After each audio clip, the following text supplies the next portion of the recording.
ओम नमो भगवते वासुदेवाय।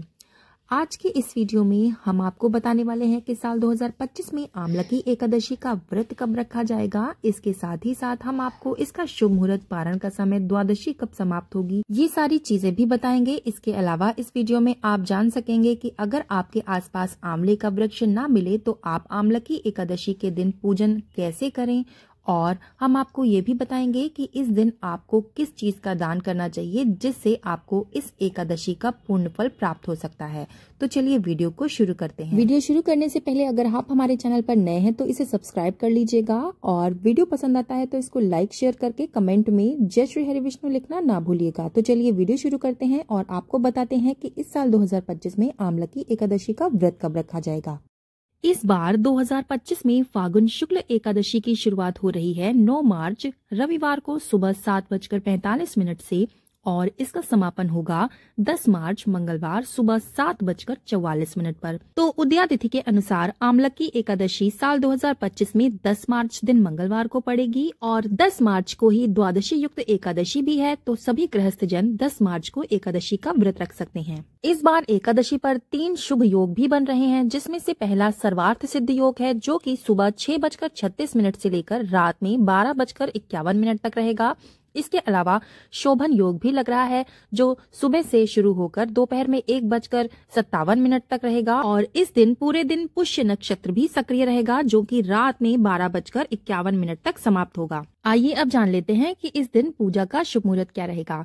तो पूजा करने का जो सबसे अच्छा शुभ मुहूर्त होता है वो होता है ब्रह्म मुहूर्त, क्योंकि ब्रह्म मुहूर्त में पूजा करना अत्यंत लाभकारी माना जाता है, विशेष रूप से जब ये शोभन योग के साथ होता है। तो ऐसे में अगर आप विष्णु जी की पूजा शोभन योग के साथ ब्रह्म मुहूर्त में करते हैं तो आपके जीवन में समृद्धि और सफलता आती है। तो इस दिन ब्रह्म मुहूर्त का जो समय है वो सुबह 4:35 से लेकर 5:24 तक रहेगा, और यदि किसी भी वजह से आप ब्रह्म मुहूर्त में पूजा नहीं कर पा रहे हैं तो इसके लिए आप अभिजीत मुहूर्त में भी पूजा कर सकते हैं, जिसका समय रहेगा सुबह 11:45 से लेकर 12:32 तक। 10 मार्च को राहु काल का जो समय है वो सुबह 8:12 से लेकर 9:44 तक रहेगा। तो इस समय तक आप भगवान श्री हरि विष्णु की पूजा अर्चना ना करें और कोई भी शुभ काम इस समय में नहीं करें, क्योंकि इसका आपको अशुभ परिणाम भुगतना पड़ सकता है। अगर आप एकादशी का व्रत रख रहे हैं तो इसका पारण भी आपको शुभ मुहूर्त देखकर ही करना चाहिए।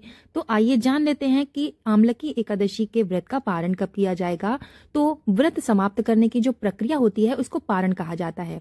शास्त्रों में कहा गया है कि द्वादशी तिथि में पारण करना अनिवार्य होता है, लेकिन कभी भी पारण को हरिवासर के समय नहीं करना चाहिए।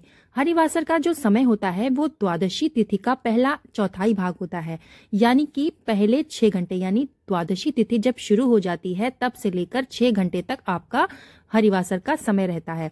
तो इस दौरान आपको पारण नहीं करना चाहिए।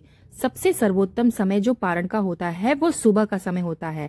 दोपहर में कभी भी व्रत का पारण नहीं करना चाहिए।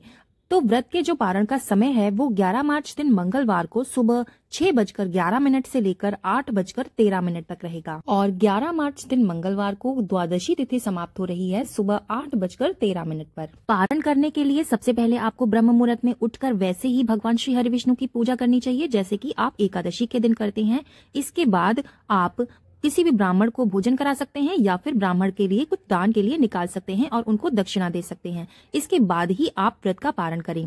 तो पारण करने के लिए आपने जो भी भगवान को भोग में लगाया है उसी से आप व्रत का पारण कर लीजिए। तो सबसे पहले आप तुलसी दल से व्रत का पारण कर लीजिए, और जो भी भगवान को आपने भोग लगाया है वो खा के आप व्रत का पारण कर सकती हैं। और उसके बाद आप जब व्रत का पारण जिस दिन कर रही हैं उस दिन आपको चावल जरूर खाना चाहिए, क्योंकि ऐसा ना करने से आपको एकादशी के व्रत का पूर्ण फल नहीं मिलेगा। अगर आप द्वादशी के दिन चावल खाती हैं तभी आपको एकादशी के व्रत का पूर्ण फल मिलता है। इस एकादशी में आंवले की पूजा करने का विधान है। यही कारण है कि इस एकादशी को आमलकी एकादशी के नाम से जाना जाता है, क्योंकि इस दिन आंवले के पेड़ की पूजा करने से व्यक्ति के जीवन में सुख सौभाग्य की प्राप्ति होती है और अच्छे स्वास्थ्य की भी प्राप्ति होती है।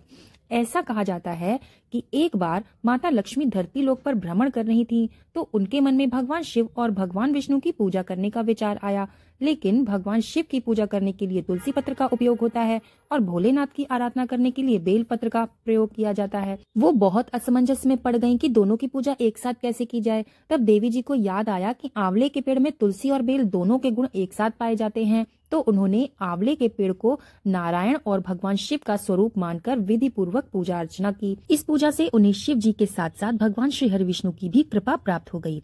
तभी से हिंदू धर्म में आंवले की पेड़ की पूजा की जाने लगी। जो लोग आंवलकी एकादशी का व्रत कर रहे हैं, तो पहले के समय में तो आंवले के पेड़ बहुत ही आसानी से मिल जाया करते थे, लेकिन आजकल आंवले के पेड़ को ढूंढना काफी मुश्किल हो गया है। तो ऐसे में आप आंवले के पेड़ की पूजा कैसे करें, क्योंकि आपके आसपास तो आंवले का पेड़ है ही नहीं। तो इसके लिए आप क्या कर सकते हैं कि आप बाजार से आंवला खरीद कर ला सकते हैं और तुलसी के पेड़ के पास आप आंवले को रखकर तुलसी के पेड़ के साथ साथ आंवले की पूजा कर सकते हैं। तो इससे आपको आंवलकी एकादशी में आंवले के पेड़ के समान ही पुण्य की प्राप्ति हो जाती है। लेकिन अगर आपके घर के आसपास कहीं भी आंवले का वृक्ष हो तो आप आंवले के वृक्ष के नीचे ही एकादशी का पूजन करें। इससे आप भगवान शिव के साथ साथ भगवान श्री हरि विष्णु की भी पूजा एक साथ कर सकती हैं। आपको बता दें कि इस दिन आंवले का बहुत ज्यादा महत्व है, इसलिए आपको दान में भी आंवला अवश्य ही देना चाहिए। इसके अलावा आपको इस दिन आंवले का प्रयोग भी अवश्य करना चाहिए। तो अगर आपको आज का ये वीडियो पसंद आया हो तो इसे दूसरों के साथ शेयर कर दीजिएगा और वीडियो को लाइक जरूर कर दीजिएगा और कमेंट्स में हमें ये जरूर बताइएगा कि आप हमारा ये वीडियो कहाँ से देख रहे हैं। तो मिलते हैं ऐसे ही वीडियो के साथ, तब तक के लिए धन्यवाद।